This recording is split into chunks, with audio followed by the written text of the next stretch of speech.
안녕하세요. 주식의 소리의 애솔입니다.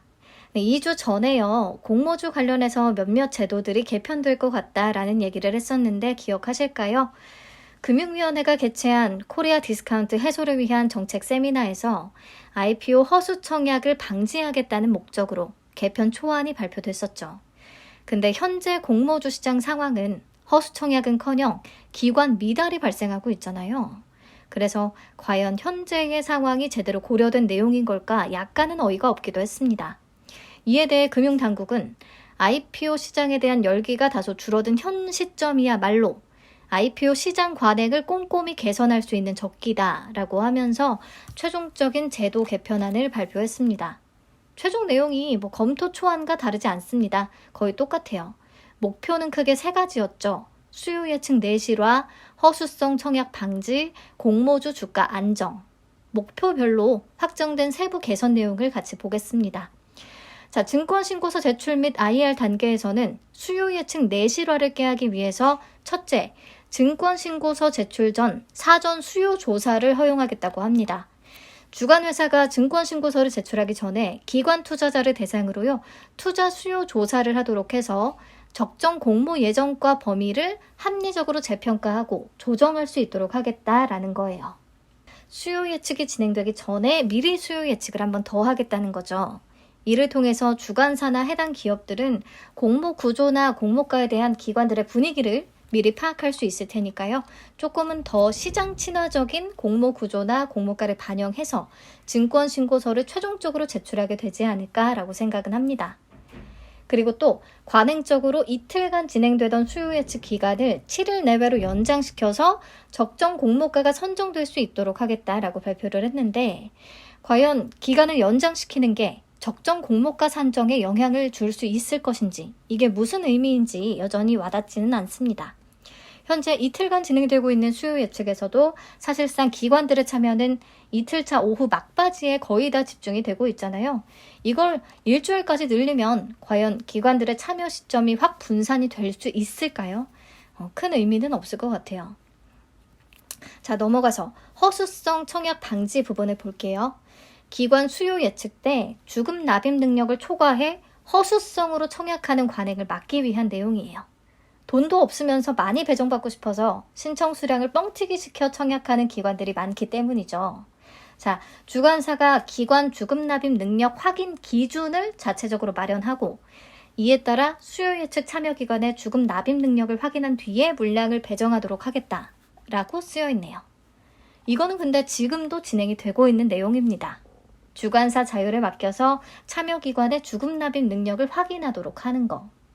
그리고 플러스 수요 예측 과정에서 공모가를 기재하지 않은 기관에 대해 공모주를 배정하지 않도록 해서 수요 예측 가격 발견 기능을 강화시키겠다라고 했는데요. 이것도 마찬가지입니다. 지금도 미기재 기관 투자자들한테는 배정되는 물량이 거의 없다고 해요. 결국에 허수성 청약을 막겠다는 취지에서 제도 개편안을 내놓게 된 건데, 사실상 이 부분에서 실효성 있는 방안이 제시된 건 보이지 않습니다.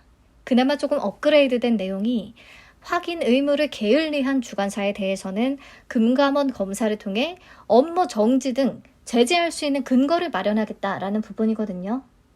네, 이로 인해서 허수성 청약을 한 기관들이나 이를 묵인한 주관사 모두에게 확실한 제재가 가해진다면 허수성 청약 관행은 조금은 개선이 되지 않을까 기대는 해봅니다. 마지막, 물량 배정과 상장 단계에서 공모주 주가 급등락을 방지하기 위한 개선안으로는 어떤 것들이 제시됐는지 한번 보시죠. 첫째, 의무보유 확약 기간별 물량 분산 배정. 이것도 현재 진행되고 있는 내용이죠. 6개월 확약 신청한 기관들한테 최대한 많이 배정을 하고 그 다음 3개월, 그 다음 1개월, 15일 순서대로. 물론 이에 따르지 않고 마음대로 배정하는 경우가 많기는 한데, 이 부분을 법적인 책임을 물을 수 있는 건 아니기 때문에 역시나 큰 의미 없는 얘기를 또 하고 있다는 느낌이네요. 네, 두 번째, 이번 개정안에서 가장 눈에 띄는 변화를 보이는 부분은 바로 여기입니다. 상장 당일 가격 변동폭 60%에서 400%까지 확대. 기존에는 90%에서 200% 범위에서 시초가가 결정이 되고, 장중에 플러스 마이너스 30% 가격 제한폭이 추가로 적용이 됐다면, 개선안을 적용하면 시초가도 60%에서 400% 범위 안에서 확정, 장중에도 같은 범위가 적용이 되지 않을까 싶습니다. 네, 아무튼 금융당국은요, 이게 공모주 주가 급등락을 방지하기 위한 방안이라고 하는데요. 이렇게 가격 변동폭을 확대하는 게 상장 당일에 오히려 가격 폭등을 유발하지는 않을지 당연히 걱정이 됩니다. 이에 대한 금융당국의 답변을 보시죠. 가격 변동폭을 대폭 확대함에 따라 상장 직후 일시적 투자 심리 과열이나 일부 소수 투자자의 투기적인 베팅으로 쉽게 가격 변동폭 상한에 도달하기는 어려울 것으로 예상을 한다. 400%까지 확대를 시켰으니까. 이에 따라 기존 체계에서 상장 직후 가격 상한에 도달해 사실상 거래가 중지되고 이 길에도 추가 상승에 대한 기대를 형성하여 주가가 수일간 과도하게 급등했다가 이후 급락해버리는 등의 부작용이 완화될 것으로 기대가 된다. 네, 구구절절 얘기했지만 따상이나 따상상을 막겠다는 소리예요. 따상에 도달하면 상한가의 문이 닫혀버려서 거래가 거의 중지되다시피 하고 다음 날까지 급등세를 연출하면서 갑자기 급락해버리는 현상이 나타나는데 가격 변동폭을 확대하면 상장일에 따상, 상한폭 400%까지 가는 건 어렵지 않겠냐. 근데 이렇지 않을까요? 상한인 400%대까지는 못 가더라도 300% 넘게까지 상승을 했다가 갑자기 100% 밑으로 내리꽂고 가격 등락폭이 엄청 더 심해질 수 있을 것 같아요. 그만큼 상장일 매도하는 데 있어서 우리가 겪는 어려움은 더 커지지 않을까 싶습니다. 그러니까 상장 당일 가격 폭등 우려에 대한 명확한 답은 아니라고 생각을 해요. 따상 도달 이후 며칠간 과도하게 급등하는 현상을 완화시킬 수 있다라는 답변을 내놨잖아요. 상장 당일 급등락이 심해지는 건 건너뛰고, 네. 그리고 보도자료 내용을 더 읽어보면 결국에는 가격 변동폭을 확대하려는 가장 큰 목적은 따상이나 따상상을 막기 위한 것으로 보이거든요. 과연 따상이나 따상상을 없애는 게 개인 투자자들에게도 좋은 것일까 싶죠. 근데 마침 제가 하고 싶은 질문이 다행히 보도자료에 실려 있더라고요. 볼게요. 먼저 우리들 상장 이전 공모 투자자 입장에서 어떤 영향이 있을지 기재되어 있는 내용을 보시죠. 상장 이전 공모 투자자의 경우 소위 따상상 등으로 공모가 대비 매도가가 높으면 투자 수익이 높아질 수 있는 측면도 있으나 공모주 투자가 무위험 투자로 인식되는 관행 하에서는 과도한 경쟁으로 허수성 청약 등 부작용이 반복되고 그에 따라 실제 배정받을 수 있는 물량도 적어서 투자 수익이 미미한 측면이 있다. 상장 직후 소위 따상 등의 관행이 사라질 경우 공모주 배정 과정에서의 과당 경쟁이 완화될 수 있어서 실제 해당 기업에 투자하고 싶은 개인 투자자는 배정받을 수 있는 물량이 늘어날 수 있어 공모주에 참여한 개인 투자자에게도 궁극적으로 긍정적인 측면이 있다. 그러니까 따상이 사라져야 경쟁이 완화되면서 배정받을 수 있는 물량이 늘어나고 수익도 더 높일 수 있다라는 건데요. 올해 이미 따상이 사라진 지는 꽤 됐고요. 기대치가 훨씬 낮아졌음에도 불구하고 수익을 줄 것 같은 기업은 경쟁률이 엄청 높았어요. 결과적으로 경쟁률은 크게 떨어지지 않았는데 주가 상승률은 낮아져서 기대 수익이 매우 낮은 더 부정적인 결과만 나타났던 것 같거든요. 그래서 이게 굳이 공모 투자자들에게 좋은 제도가 될 것인지는 좀 겪어봐야 알 것 같습니다.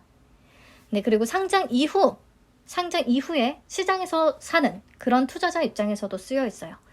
따상이나 따상상이 예상되는 경우 거래 시작과 동시에 소수가 거래를 독과점하는 소위 상한가 굳히기 관행이 발생해 주문 속도가 상대적으로 느린 대다수의 개인 투자자들은 거래 기회를 상실하거나 고가에 매수하게 되는데 따상상이 사라지면 개인 투자자에게도 공정한 거래 기회 부여와 함께 공모주 주가 급등락에 따른 투자 손실도 줄어들 수 있을 것이다 라고 되어 있네요.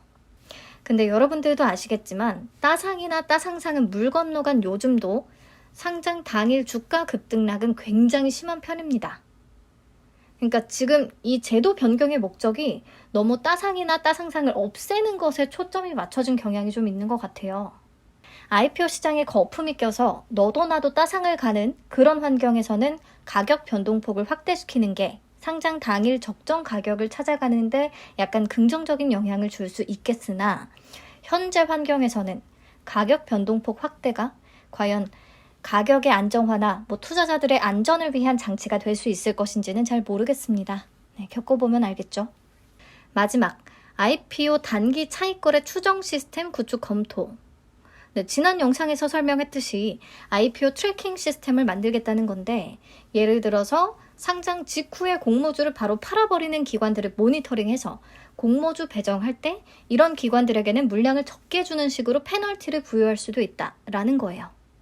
빨리 파는 기관들에게는 물량을 많이 배정하지 않겠다는 건데, 이거는 너무 기관들의 자유를 침해하는 내용이 될 수 있을 것 같습니다.